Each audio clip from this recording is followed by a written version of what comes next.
Hihiram lang sana ako ng 20 pesos sa'yo. Importante lang kasi. 20 pesos? 20 lang.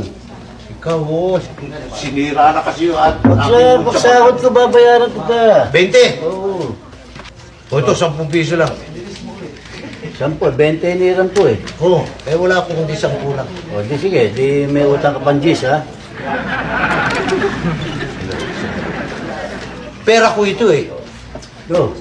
O, humihiram ka ng 20, wala akong 20. Oh. 10 lang ang pera ko eh. Ayan, 10. Makano ba hiniram ko? 20. O makano ito bibigay mo? 10. O para maging 20 ito, paano kulang? O, di 10. O di kulang ka ng 10. Oo. Saka mo na lang bayaran. Ako naman hindi nagmamadali. Oo. Teka muna. Ako may pera. Ba't ako pa nagkautang? Ikaw lang nangungutang eh. Paghina naman ang utak mo, ka na. Oh. Makano hiniram ko sa'yo? 20. O kano bibigay mo sa akin? Ayan, 10. Ang para maging 20 ito, kulang ka ng G's. O, babayaran ko, utang ko sa yung G's. O, yan. O yung utang mo ngayon G's. Ay, kulang na yan. Yun, kulang ko sa 20. O, yan. O di, manos. O, yan. Di wala na may utang. O, wala sama ng loob pa. Ito yung hina mo eh.